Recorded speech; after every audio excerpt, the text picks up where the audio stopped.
Welcome to another episode of the National Agenda, your go-to political show where we discuss all the pressing national issues. Today on the show, we are looking at 2025 as a political year and under review.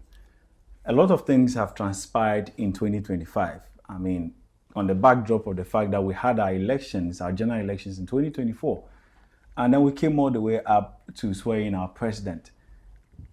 A lot has happened. Now, on the show, we want to look at the performances of the various sector ministers. And I have two personalities in the studio to help me discuss this issue.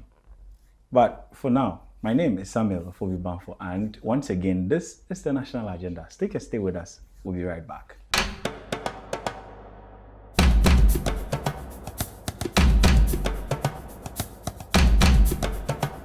Thank you for sticking and staying with us. And let me go straight and introduce to you my guest in the studio. Jata Nelson is a youth activist and a political commentator. Jata, it's good to have you in the studio one more time. I'm always excited to be here. Thank you, Ofobi, for always reaching out and putting me on your show. Good. You look good today. Today. As always. No, as always. Thank you. As always. I've heard you. I beg your pardon. And joining him is Nazil Saeed, who is going to do us the honors and even speak as a way of extension in favor of the incumbent government. Nazil, it's good to have you in the studio. It's a pleasure. It's mine to be here. Good. Jata, let me come straight to you. 2025 has been a solid year. We have had this conversation before, and today we want to look at the sector ministers. Let me just ask, which of the sector ministers, got your attention? So, Ofobi, thank you very much for having me on the show once again. It's always a privilege. So let me just get fast to your question. The minister that has really, gotten my attention, and as well that of many other Ghanaians, is probably the Minister for Agriculture, Honorable Eric Opoku. And then if I'm going to add another person, I want one for now. All right, I've heard you. Then I'll just leave it there. Okay. Honorable Eric Opoku. All right. And why do you say so? So mainly because, agriculture is one sector that absorbs majority of Ghanaians, apart from the services sector, and as well as I am from a background where I'm from a farming background. Okay. So it's something I'm very much enthused about. Okay. And the reason why he has gotten my attention mainly is because of some of the policies that he has supervised and has clearly executed. Okay. And I speak with regards to the giving out of fertilizers. Certainly.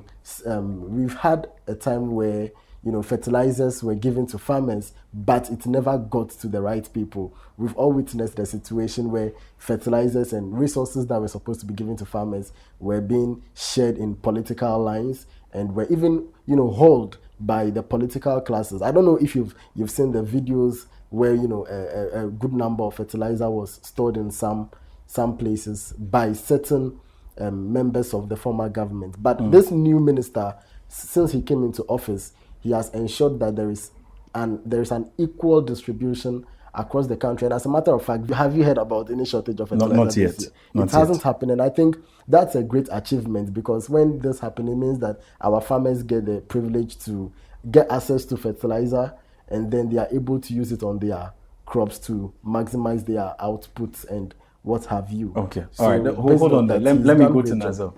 Nazil, which of the sector ministers has actually gotten your attention in terms of performance? Thank you very much, Ofobi. Once again, greetings to our listeners and the over 35 million Ghanaians. Ofobi, without a shred of doubt, my Minister of the Year would strictly be Honorable Dr. Kessiel Atoforsen. I mean, undoubtedly, I don't think anybody would oppose this proposition of mine, because one of the central areas of communication has been what the economy has been today. And in fact, if you listen to any communicator, if you listen to any relevant person, whether in government, in opposition, or as a CSO, the major thing that everybody is talking about is the economy, the economy, and the economy. And what is the economy looking like today? The economy is transforming, and every sector of the economy is booming in this right direction. All economic indicators are looking good. Inflation, food inflation, exchange rates. We are doing good. The city is really doing well. Yeah, the city is doing very much well, and we are seeing monumental figures, record-breaking figures since independence, here in and here out. So I believe you me, my best performing minister would go to Honorable Dr. Kessel Right. Atufosin. I mean, that is clear. But away from that backdrop, there is also the issue of the number of statesmen and how they've carried themselves when it comes to the performance of their duty. And I'm saying this because I want us to remember some key state individuals who lost their lives in line of duty, like the Honorable Omani Boama, exactly, and the Alhaji Alhaji Dr. Dr. Murtala Murtala Mohammed. I mean, these two individuals were astute men, and arguably, if they were to be alive, I would have said that they were my ministers for the year.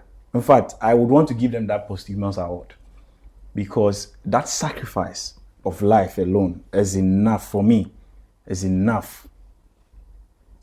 We are still battling with the reason for which they were even traveling. So let's take a bite on that. What will be your thoughts on that? And where we stand as a country, having experienced this and going forward, what should we even do?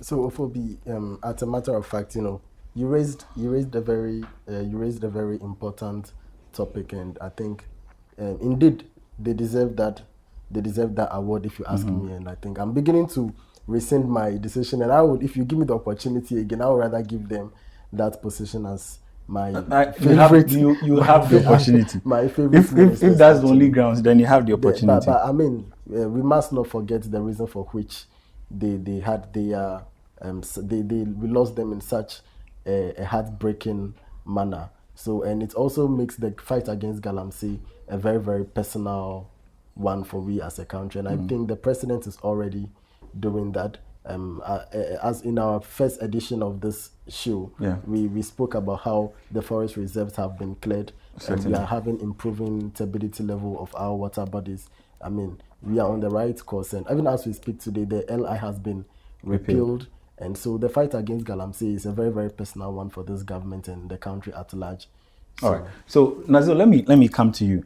One of the ministers that also caught my attention, Jata? Sam George. Yeah, Sam George. And it was just around the time where most of the youth in this country were a bit uncertain about some of the things that was happening. So, I mean, the kind of things he was fighting for, most of the youth were happy, but others said, why this? The DSTV, multi-choice, and then the ministry's brouhaha and all that. And then also the fight with the telcos. Yeah. Yes, on data bundle. How would you rate that? I mean, all that issue and his performance. Sam Jata George is one man who will give you a run for your money. He's one that will cause the traffic and will face that traffic himself. He's not afraid of the critique that is coming to him. When you listen to the Honorable Harry Naidrisu, he calls them as part of the Muguyaro he works with in Parliament as one of the very disciplined, strict, and effective people when it comes to operations for him. So it should tell you that this transcends in every facet of the life of Honorable Sam George. So when this conversation came up, indeed, he even mentioned it while in opposition, that these are key matters that he would want to take a bite on. And he was very, very, very clear and unambiguous when he kept mentioning that some of these things must be curtailed. And indeed, when he assumed office, he took them head on. The heat was out there. A lot of people supported, others were playing some other cards with him. But at the end of the day, what have we seen? DSTV charges, are they the same? No, they are not. Are we enjoying the same packages? No, we are not. There's been a slight change. But there are others who also believe that he's allowed himself for a private entity like MultiChoice to play with his status, and I mean him in general, looking at the fact that today he says that, the next day MultiChoice says another thing, which is different. Even on the day that we had MultiChoice and the ministry and other stakeholders in a presser, MultiChoice came out again to release a different statement altogether. Phoebe, that is the beauty of diplomacy. I mean, when you are dealing at this high level, living in a democratic state, there are ways and manners that you deal with people, international corporations that are operating on your land. There are protocols.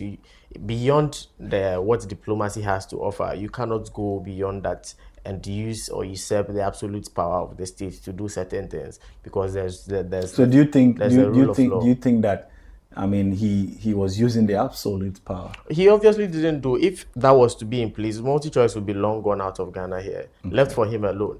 But as I said, that's the beauty of diplomacy, such that a sector minister charges you to do A, B, C, and D, but you come out and also put out your posture, freedom of speech, and what have you. So that is those are some of the things that we are privy to. However, what he was championing for the state, was he able to champion it? That is what's the conversation, because at the end of the day, he's working in the common interest of every Ghanaian. He was put there to represent us in the sector of communication. Has he achieved it? Have we had 250 gigabytes of MTN data? It is back. Are we getting the equivalent? It is back.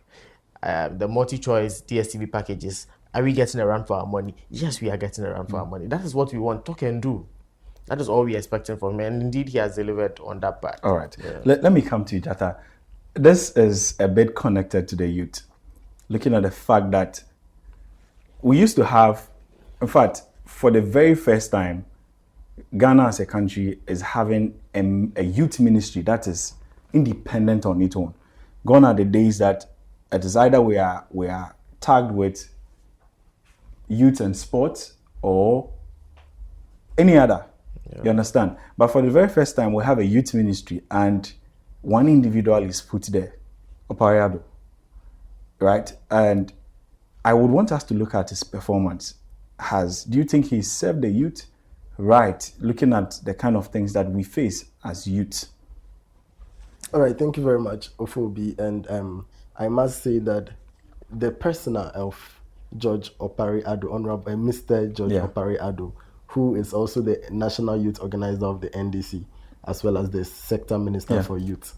He's somebody that he's not a fan of the optics, and I say that in a sense that he's not the type that would be, pushing himself on the media. So you see him less on the media, but on the grounds, you feel the effects and the impact. So one of the things that I feel he has been very much successful at doing was his fight against drug abuse and the use of tramadol, I think I saw there was a motor charade and motor parade.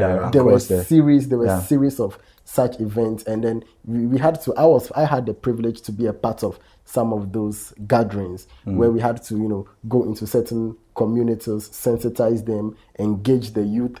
We had conversations with them. We go there with expect people with, the needed expertise to speak with them. And then we also use the state security as well, because at some point there are some places that the security must break into and confiscate materials. Because I remember somewhere in Budumburam, there was a place where for that one, it was the local authorities had to give an intel to the state security that there is some particular place where they are fond of selling tramadol to the youth. And then, so the security followed the commands of the local authority, and they said a whole lot of items were confiscated. And it was so surprising when you see the quantum of drugs. So this is the number of drugs that go out there to the youth. It's alarming. And as a youth activist, it is something that, as we speak today, you can no longer see on the media how red used to be very much glorified. Some time ago, you see a lot of people talking about red, using it, but nowadays, you can't even do it, because we have been able to push that. We have been able to educate the youth that red means stop. Red is not good for your health. Red is destructive. Red cannot take you to the promised land. So, so eventually the message got down to the youth. People stopped. I can't say entirely the use of red has stopped. But it has reduced. I've seen significantly. It has reduced significantly. All right. Now, so let me come to you. Now, do you think it was the best move to have separated the Ministry of Youth from any other ministry, especially like the Ministry of Sport?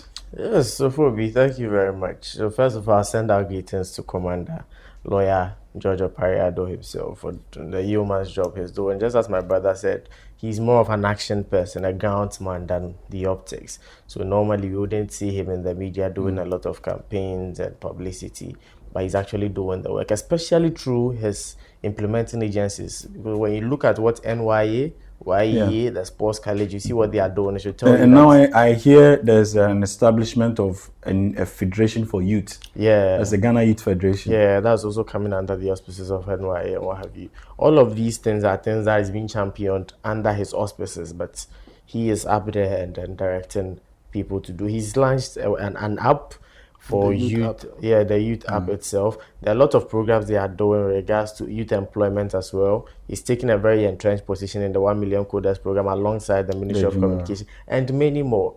I mean, as a country and as a generation, even the UN, which continues to, the president at the UN in a couple of months even mentioned that for a union that continues to believe or holds the position that the future belongs to the youth, and eventually Africa is going to be the destination for the most populous youth across the globe. There has to be a conscious effort to make sure that we are developing the youth for tomorrow. So indeed, as a country of Ghana, as Ghana, where we had majority of our voter population in the just ended election being the youth, it is paramount unto us to pay attention to the issues of the youth.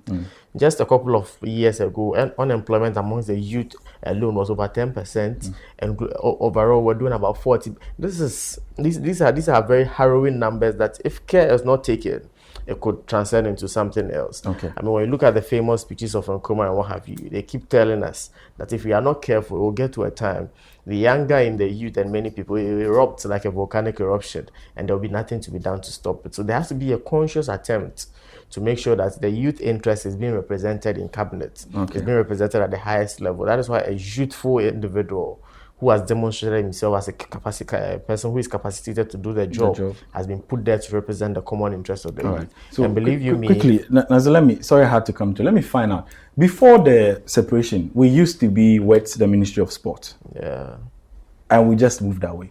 Now let's quickly transcend and look at how the Ministry of Sport is doing, and look at the sector minister there. Have we seen any tremendous or any change that in times past one wouldn't have, thought of? In regards to the activities of the sports ministry? Yes.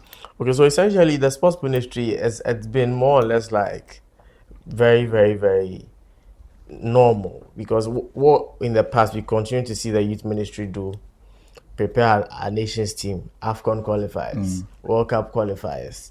They'll come and do this, women's football team, they are not being paid. It looks like it is very patterned. So these are the activities that the youth ministry does. So there hasn't been before that. I think the youth part of our country in being a minister has been tossed around a couple of times.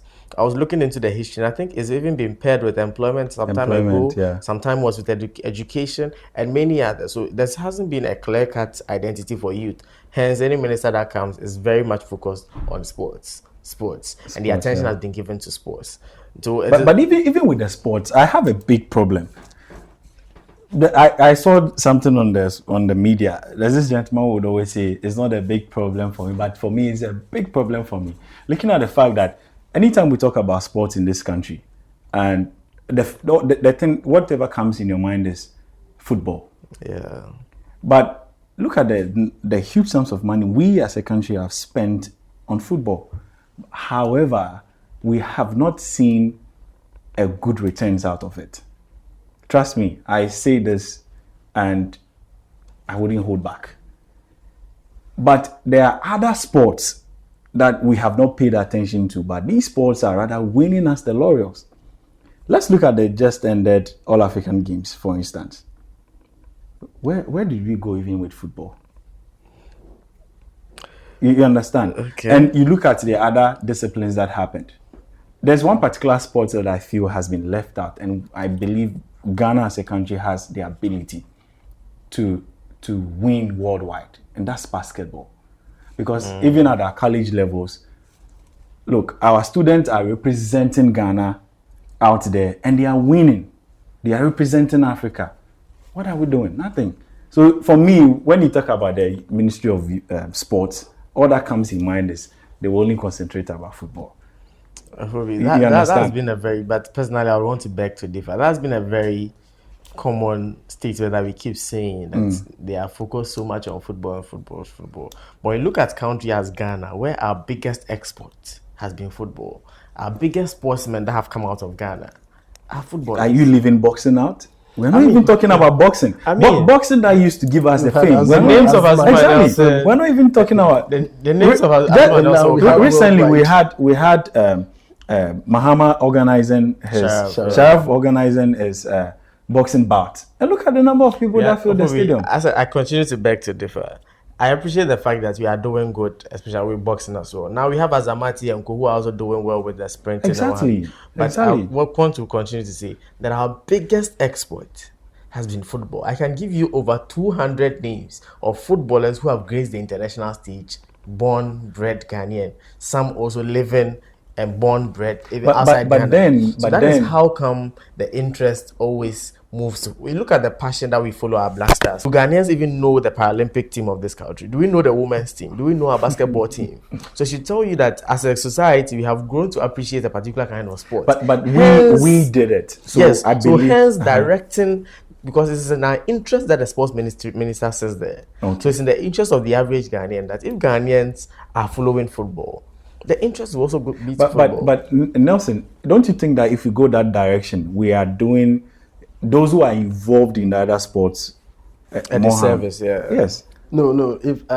Because see, I have been involved with basketball. Okay, so you have an interest. So you have a personal interest. Hold on. Apart from that, I also play tennis. I'm Mr. Winnipeg Sports College. I would also make arguments for tennis players. Good. So this argument, but our greatest export hasn't been tennis. We don't even make it to ITF. We don't make it to international. So this argument I'm making, even though I have been connected with basketball for some time, but I'm making this argument on the background that, you know, they classify it as part of the lesser known sports. Look, we have colleges in this country who put students on the pedestal. They compete for them. They go beyond the borders of Ghana. They win. They represent Africa. And then when they return, the states would want to take that, you know, glory. Exactly. Like the UDS team. Exactly. Football. I witnessed a situation where UCC's basketball team and Lagos basketball team were supposed to represent Ghana at the All-African University Games. You understand? And they called on the government, nothing happened. These institutions had to pay for the students. Some people were even left out because they couldn't cater for them.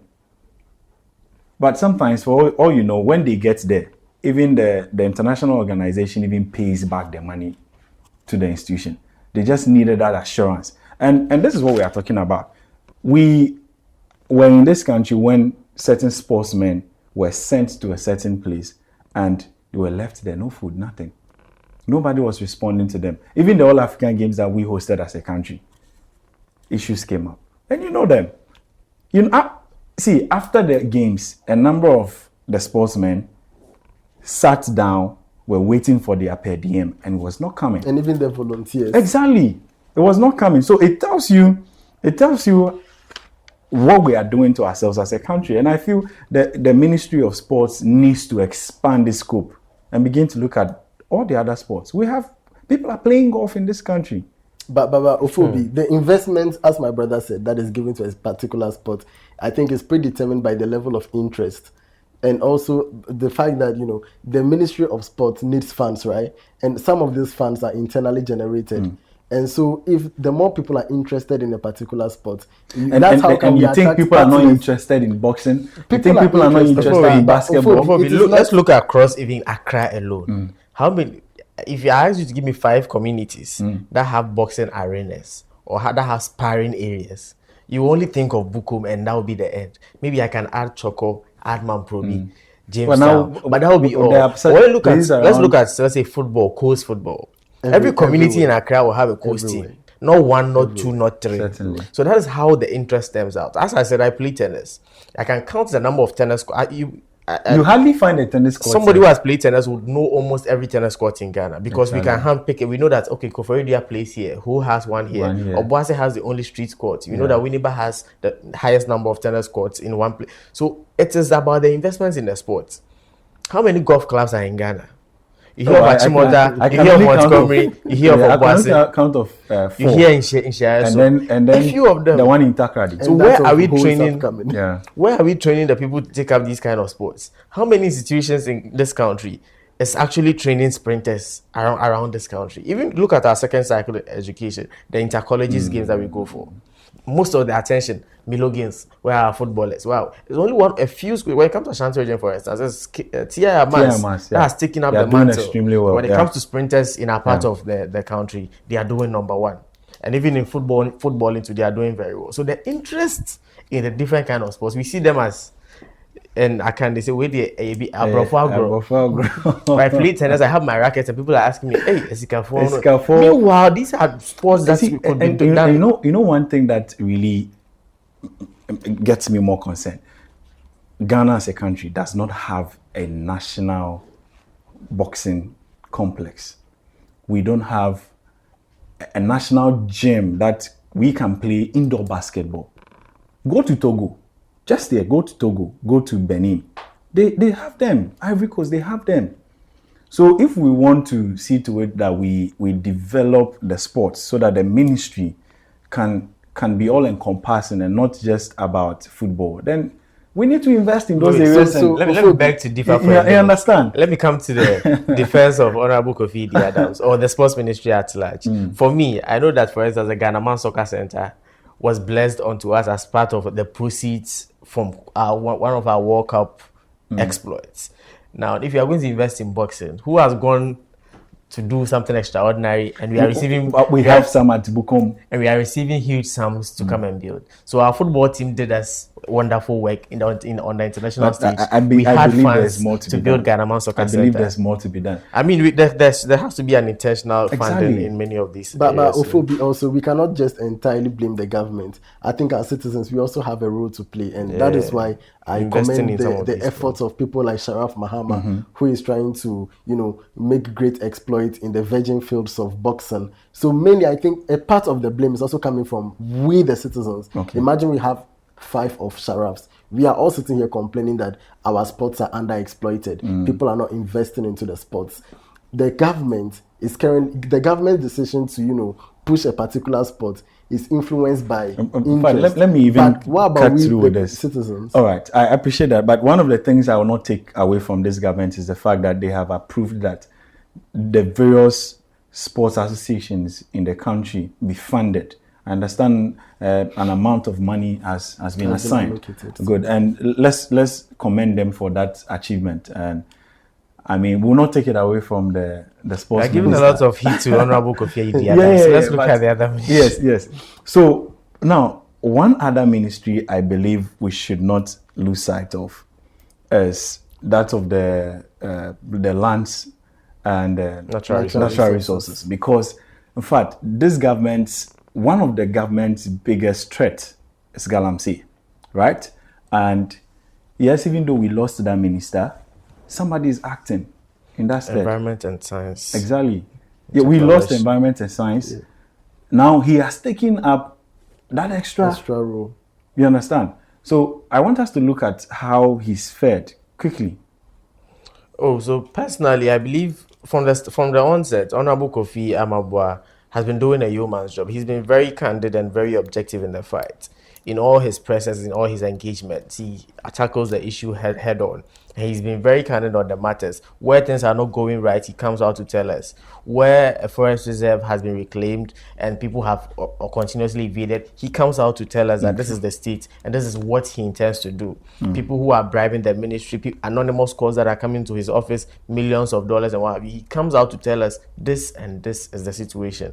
And nobody can subdue whatever he wants to do with regards to the fight against Galamsey. So personally, I'm very enthused about the work he is doing, collaboration with Gold Board, collaboration with NIMOS, and his consistent reportage to the press. I think he's doing a yeoman's And job. I think that even enforces some form of accountability. Yeah, and You taking don't up wait- even the extra Yes. role of the Yeah. Minister for Science, Environment, and Technology. He's doing a yeoman's job, and I believe he All must right, be commended. Jetta, let's look at his input on the issue of minerals agreement, especially with the lithium and all that is happening.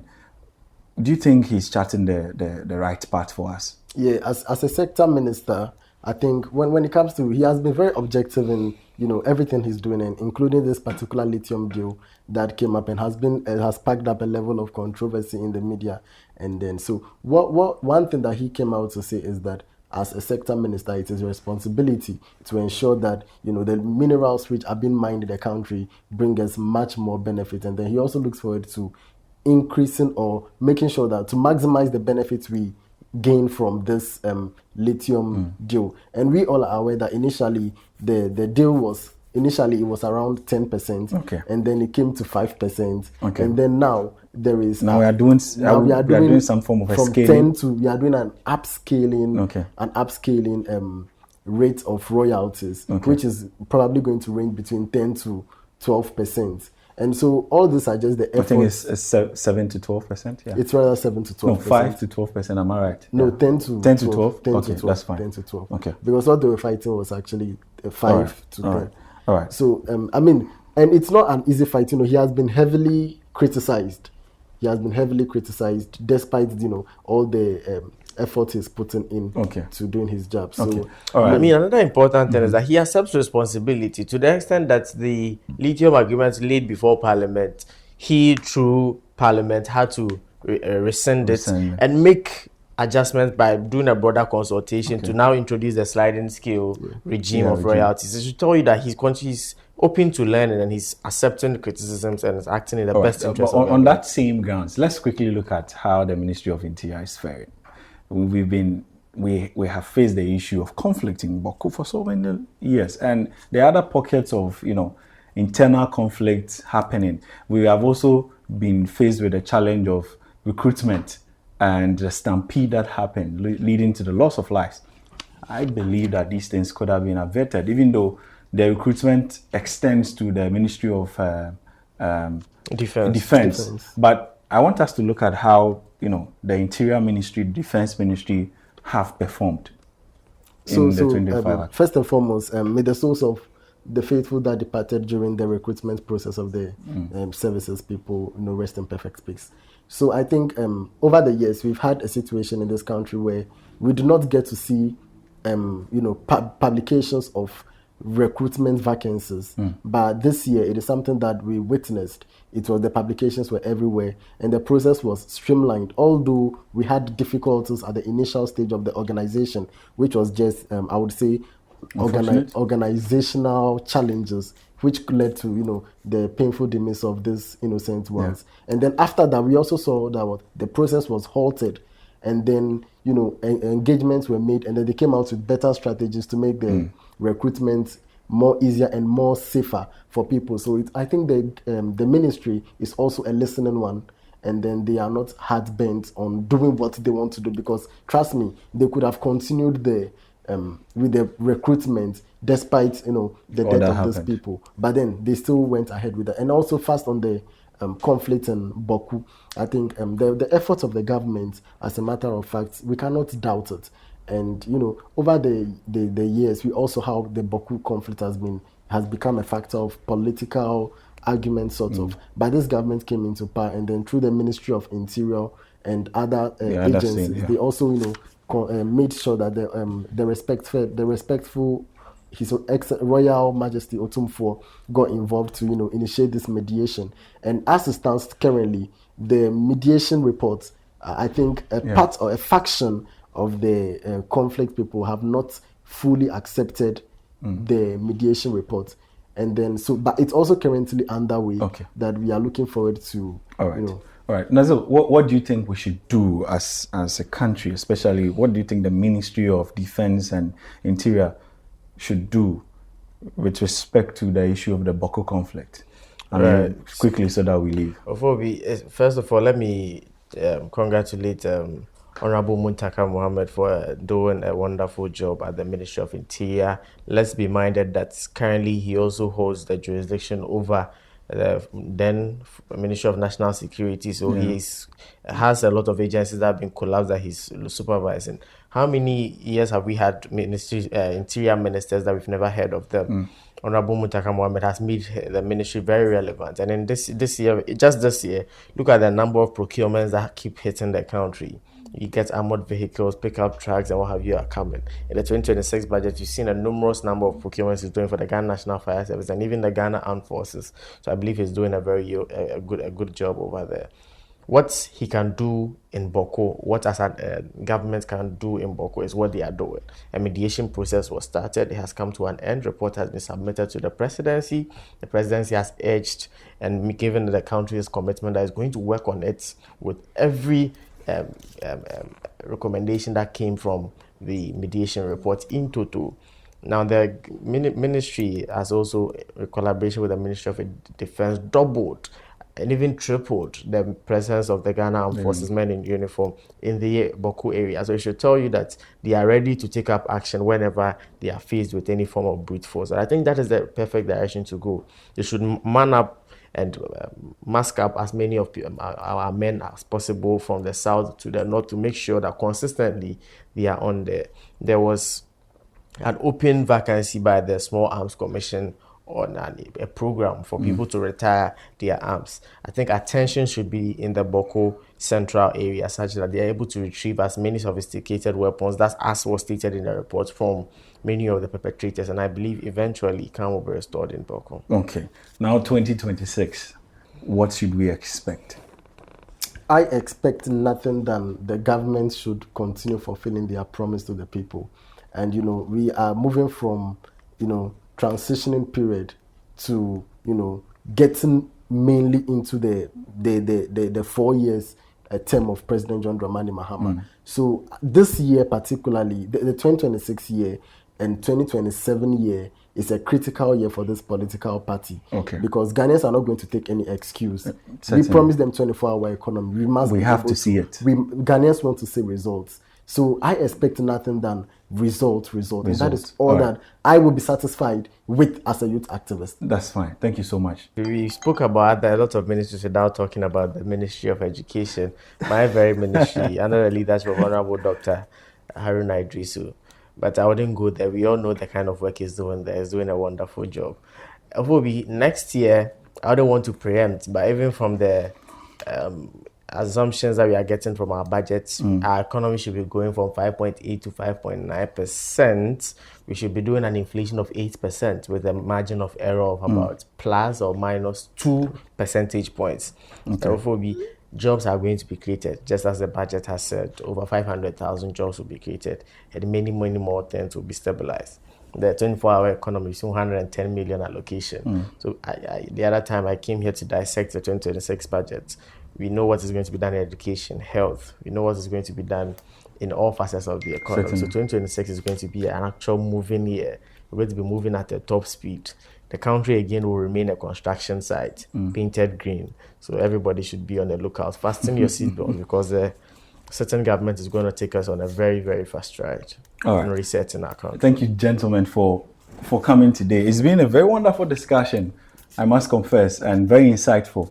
2026 looks promising, and we hope that the political space will be results, just like Nelson says. Exactly. Viewers, unfortunately, this is where we have to bring this edition to an end. Let me even encourage you that please subscribe to our media handles, all our social media platforms, on YouTube, on Facebook, on TikTok, on X, on Instagram. It's the National Agenda. Let's get interactive. Maybe there's something we missed out. Let us know. Let me know what your thoughts are on every discussion we have. Anyway, this has been the National Agenda, and my name continues to be, or still remains, Samuel Folibampo. See you in the next episode.